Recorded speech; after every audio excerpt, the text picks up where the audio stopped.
Hey, what's up, Smarty Pants? What do you know about Spider-Man? It's Spider-Man! Hold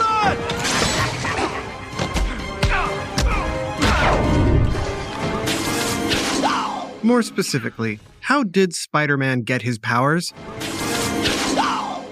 Did you say he got bit by a spider? Ow! Nice. But it wasn't just any spider. It was a false noble widow spider that had been exposed to radiation.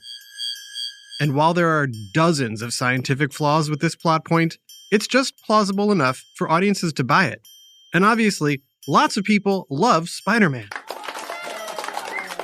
But here's the thing. If you think the origin story of Spider-Man is cool, you're going to love hearing how radiation was discovered. And unlike Spider-Man, the story of radiation is all true. Ooh, I want to hear the story. Me too. All right, strap in, because you're about to learn what is radioactivity, who discovered it, and what does it have to do with some of your favorite superheroes? I believe he's talking about the Hulk. Hulk smash. It's time for another big whiff of science on Who smarted? Who's smarted? Who's smart? Is it you? Is it me? Is it science or history? Listen up, everyone. We make smarting lots of fun on Who Smarted. Hey kid, I got a real easy question for you. What do you call the machine at the doctor's office that takes pictures of your insides? You know, the thing that shows your bones? Is it A, a Z-ray, B, a Q-ray, or C, an X-ray? I know, I bet you said X-ray. Well, excellent. Isn't it crazy to think that a machine can take a picture of you from the outside and see what's going on inside? X-rays can tell if your hurt ankle is a nasty break, a tiny fracture, or just a sprain. So who do we have to thank for this miracle machine? I don't know. Dr. X? Mr. X? The X-Men? Nope. In fact, it's not a man at all. The modern-day X-ray you all know and love exists in large part thanks to a woman named Marie Curie. Born Marie Sklodowska in Poland in 1867, young Marie was a bright student who excelled in all subjects, especially math and physics. But her path to success wasn't easy. Mother, father, I love math and physics and want to go to university to become an important scientist. Babushka, you know girls can't go to university here. It's forbidden. Then I'll go where women are allowed to study. Marie enrolled in a secret night school in Poland called the Floating or Flying University. No, the school doesn't actually float, but it changes locations to prevent the authorities from finding and arresting the teachers and students. After she learned all she could in Poland, Marie moved to Paris, France, to continue her studies at the famous Sorbonne University. Oh dear, all the professors here only speak French. Looks like I'll need to learn a new language in addition to all this math and science. Ah, math, addition, clever. After finishing at the top of her class, Marie searched for a lab where she could continue her work. That's when she met a fellow scientist who would change her life. Hello, my name is Pierre Curie, and I would love to help you with your research. Marie and Pierre began working together. However, they shared more than just a mutual love of science. If you were paying attention, you'd notice that Marie Sklodowska winds up Marie Curie. That's right, Marie and Pierre soon fell in love, married, and had a family, all while Marie continued her work. She was especially interested in recent studies being done by German scientists with something new they called X-rays. Pierre, my sweet, the unstable atomic nucleus in these elements appear to be emitting or radiating some sort of energy waves or X-rays in order to become more stable. I shall call this process of radiation radioactivity. Clever name, my dear. Thank you.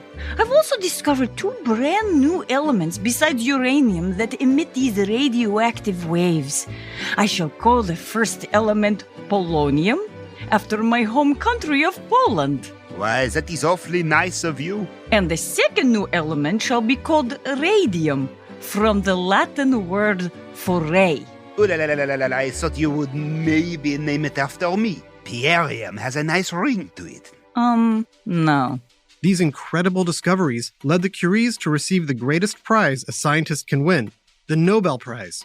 And you know what that means. It's time for another exciting edition of Sweden's favorite game show. Hello, and welcome to Name That Nobel Prize Winner. We have two contestants today, Astrid and Otto. Hello. Also hello. Welcome to you both. We have a pile of Swedish meatballs and lingonberry jam for the winner. So let's get started. Question 1. Who was the first woman to win a Nobel Prize? Astrid. Marie Curie in 1903. Correct. Question 2. Who was the first person to win 2 Nobel Prizes?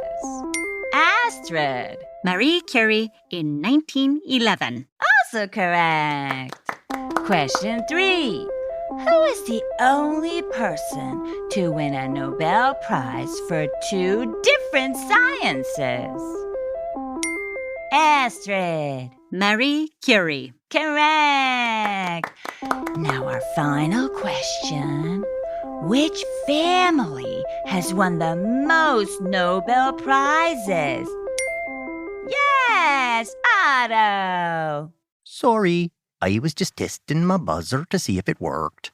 I don't know. Astrid, do you have an answer? The Curie family. Yes. The Curie family have won 5, count 'em, 5 Nobel Prizes. More than any other family in history. Congratulations, Astrid. You won 2 pounds of Swedish meatballs and a gift card to IKEA. Yum. May I share in your meatballs and jam? Of course. In Sweden, we share everything. See you next time on Name That Nobel Winner. In fact, Marie Curie is one of only 4 people in history to win more than 1 Nobel Prize. And she's still the only person to ever win for 2 different types of science, chemistry and physics. She also soon became the first female professor at her former school, the Sorbonne. But even more impressive, Marie put her scientific discoveries to good use and helped save countless lives. How did she do that? Stick around to find out. So how did multiple Nobel Prize-winning scientist Marie Curie use radiation and radioactivity to save lives? I don't know. By going to war. Well, she wasn't fighting in the war, but when World War I broke out among 30 nations, Marie went to the French battlefields with a weapon of her own, portable X-ray machines. Since the new elements she discovered were radioactive, when their atoms broke down, they gave off invisible rays that could pass through solid matter and conduct electricity. She used them to help the newly developed X-ray take stronger and more accurate pictures of the inside of the human body. These mobile X-ray units I have created can be driven directly into the battlefield hospitals all over France. I even delivered some myself. Look alive, boys! Mobile X-ray units coming in hot. The portable units, known as Little Curies, allowed doctors to immediately see broken and fractured bones, damaged internal organs, and bullets inside wounded soldiers' bodies, saving countless people's lives. After the war ended, Marie went back to her lab to continue working with radioactive elements, writing, One of my great joys is to go into the workroom at night and see the luminous silhouettes of the bottles containing our elements. The glowing tubes look like faint fairy lights. Little did she or anyone know at the time, but being exposed to large doses of those glowing radioactive elements could be dangerous. Sadly, Marie Curie died on July 4th, 1934, of a bone marrow disease caused by overexposure to radiation. It's the reason why you have to wear that big protective vest when you're getting X-rayed. It's also why Marie had to be buried in a special lead-lined coffin to keep the radiation she was exposed to contained so it didn't harm others. Even her notebooks are expected to remain radioactive for another 1,500 years. So they're stored in lead-lined boxes.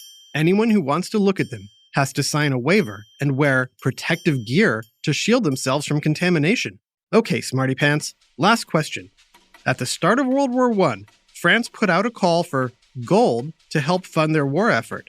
How did Marie Curie pitch in for her country? I don't know. Well, they were looking for gold, so she offered to give them her 2 Nobel Prizes. That's right, she offered her medals to the French government to be melted down, but when they said they couldn't accept such a generous offer, she insisted on donating her Nobel Prize money to the war effort. Talk about a real hero. Excuse me, do you have any comic books on Marie Curie? Yeah, I'd buy that. Instead, how about the latest Thor, God of Thunder? Nah, I'm gonna go home and Google more about Marie Curie. Me too. Worst costumers ever. Please subscribe to Who Smarted Today in your favorite podcast app. Big shout out to Hermione and Dennis in the UK. Thanks for listening. This episode, Marie Curie, was written by Jason Williams and voiced by Charlotte Cohn, Jenna Hoban, Sheffield Chastain, Caden Merritt, Ty Merritt, Jason Williams, Brandon Bayless, and Josh Hahn, and narrated by Jerry Colbert. Technical direction and sound design by Josh Hahn. Who Smarted was recorded and mixed at the Relic Room Studio. Theme song by Brian X-Ray Suarez. Lyrics written and performed by Adam Glow-in-the-Dark Davis. Who Smarted was created and produced by Adam Tex Davis and Jerry Colbert. This has been an Atomic Entertainment production. Who Smarted?